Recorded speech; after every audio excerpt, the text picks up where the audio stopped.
คนอื่นก็สบายดีพ่อแม่พี่น้องเนาะชาวเกษตรกรสร้างให้สร้างทางหลายมื้อนี้สิพามาเฮ็ดน้ำหมักจุลินทรีย์สังเคราะห์แสงเป็นสูตรขยายหัวเชื้อจุลินทรีย์สังเคราะห์แสงเนาะอันนี้เป็นส่วนผสมที่เราจะเฮ็ดก็คือ1มันสิมีแป้งนัวเนาะแป้งนัวนี่แม่นยี่ห้อใดก็ได้เนาะ2ก็คือไข่เนาะ3ก็คือน้ำปลาเนาะเฮาสิมาตีผสมเข้ากันเพื่อเฮ็ดน้ำหมักจุลินทรีย์สังเคราะห์แสงเนาะเฮามาเลยก่อนอื่นก็ทุบไข่เนาะทุบไข่ให้แตกเนาะก็เอาลงมื้อนี้บ่มีช่างภาพเนาะถือเองเฮ็ดเองมันก็อาจจะบ่ถนัดปานใดเนาะแล้วก็ทุบไข่ลงเนาะบ่ต้องสนใจหรอกเนาะว่ามันสิเป็นแบบใดมันสิมีปอลงไปบ่หรือบ่มีปอบางคนเขาเอาปอใส่เนาะแต่ข้าพเจ้าสิบ่เอาปอใส่เนื่องจากว่าเวลาเอาปอใส่แล้วนี่เฮ็ดให้เฮายุ่งยากในเวลาการที่ว่าเฮายุ่งยากในเวลาตอนที่เราผสมใส่น้ำไปหดใส่หัวบัวอันหมักตันมัดอุดหั่นเนาะเราก็เลยบ่ใส่ปอไข่แต่การใส่ปอไข่ก็ดีเนาะไข่3หน่วยแม่นใส่แป้งนัว3บวงเนาะแล้วก็ใส่น้ำปลาเนาะ3บวงเช่นกัน1บวงแล้วเนาะ1บวงแล้วน้ำปลาบวงที่2บวงที่2 2บวงเนาะแล้วก็บวงที่3เนาะวิธีการผสมน้ำมันจุลินทรีย์สังเคราะห์แสงคือขยายหัวเชื้อนี่เฮาก็เฮ็ดตามสูตรเนาะบางคนก็ใส่น้ำปลาบางคนก็ใส่ปลาแดกเนาะก็แล้วแต่เนาะให้อิหยังก็ใส่ซะมันก็สิค่อนข้างดีเนาะเวลาใส่แล้วก็เป็นไว้แดงไว้อันนี้เป็นวิธีการขยายหัวเชื้อถ้าบ่มีหัวเชื้อขยายก็เฮ็ดสูตรเดียวกันนี่แหละเนาะบ่แม่นสิมาจืนบ่ได้มาจืนไข่ได้มื้อนี้เนาะสิพามาเฮ็ดน้ำหมักจุลินทรีย์สังเคราะห์แสงนี่บางคนเห็นโอ้จืนไข่บ่เนาะบ่แม่นเนาะเป็นน้ำหมักจุลินทรีย์สังเคราะห์แสงใส่สวดรดใส่ล้นๆรดเป็นหน่วยเนาะตีผสมเข้ากันให้มันเข้ากันดีๆตีให้มันผสมเข้ากันให้มันละเอียดให้มันเข้ากันเท่าที่ได้เนาะน้ำทางด้านหลังเขานี่เป็นน้ำดื่มตุกเป่าที่เขาไปเก็บมารีไซเคิลมาเนาะเก็บตุกเป่ามาแล้วก็มาใส่น้ำสางเนี่ยน้ำสางที่เพื่อไปเนาะน้ำสางหรือน้ำบาดาลเนี่ยก็ได้เนาะเอาก็มาให้ใส่ลงตุกนี่ประมาณเกือบเต็มเนาะตุกหนึ่ง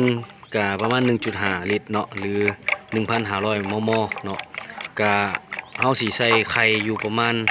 บวงหนึ่งลงไปนะฮะนะเขาตีให้มันเข้ากันให้มันละเอียดเนาะระวังไข่แป้งนัวน้ำปลา3อย่างนี้ให้มันเข้ากันละเอียดเขาตีแล้วเขาก็จะหยอดลงไปแน่นนี่เนาะต่อหัวเสื้อ1 อันเนาะบวงหนึ่งมันเป็นจริงแล้วไข่กับแป้งนัวน้ำปลานี่เป็นอาหารของจุลินทรีย์สังเคราะห์แสงเนาะจุลินทรีย์สังเคราะห์แสงคือหลายๆคนที่รู้จักกันแล้วมันมีเป็นพันชนิดเป็นล้านเฮามาเบิ่งบาดนี้เนาะวิธีการที่ว่าเฮาจะเอาลงอะไรเฮาก็ตักโหลดบวงหนึ่งเนาะบวงหนึ่ง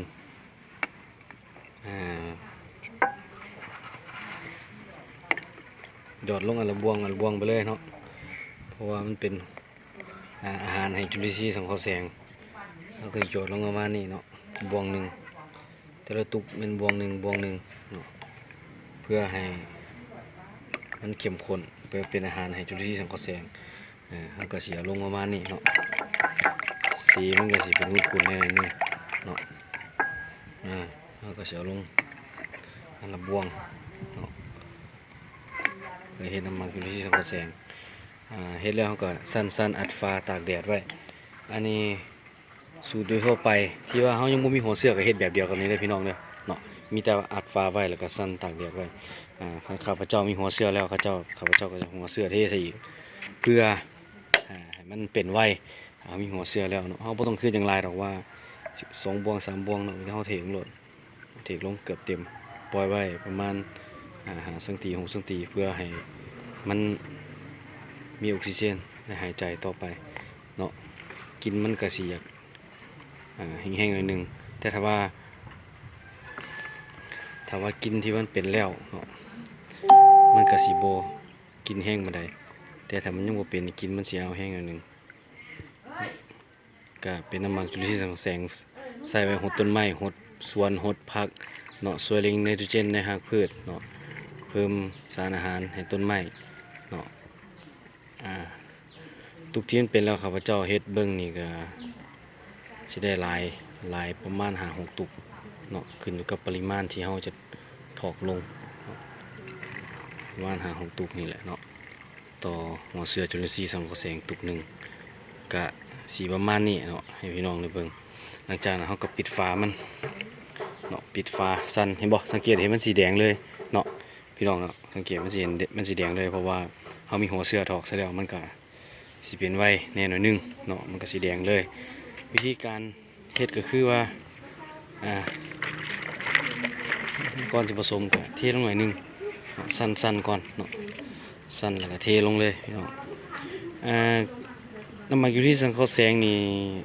คุณประโยชน์มันได้หลายอย่างใช้กับพืชกับสัตว์เลี้ยงเนาะคอกเป็ดคอกไก่ที่มีกลิ่นเหม็นพวกท่านสามารถเอาไปถอกซะเลยเนาะดับกลิ่นเหม็นเพราะว่าในน้ำมันยูริสังเคราะห์แสงมันจะมีชีวิตเนาะเป็นล้านชีวิตอยู่ในนี้น้ำมันยูริสังเคราะห์แสงถูกผลิตคิดค้นมาจากประเทศญี่ปุ่นเนาะที่ก็มีประโยชน์หลายเนาะสำหรับน้ำมันยูริสังเคราะห์แสงปิดฝาแล้วได้พี่น้องก่อนเนาะปิดฝาแล้วก็สั้นๆเลยมันก็ถือว่าสำเร็จเนาะไข่1 หน่วยต่อเป็นนวล1 บวงต่อน้ำปลา1 บวงตีให้มันเข้ากันแล้วเป็นตักใส่ในอันนี้ประมาณบวงหนึ่งเพื่อให้เป็นอาหารให้จุลินทรีย์สังเคราะห์แสงเนาะผมบ่ขอบใจอะไรพี่น้องที่ติดตามเนาะคลิปของพวกเฮา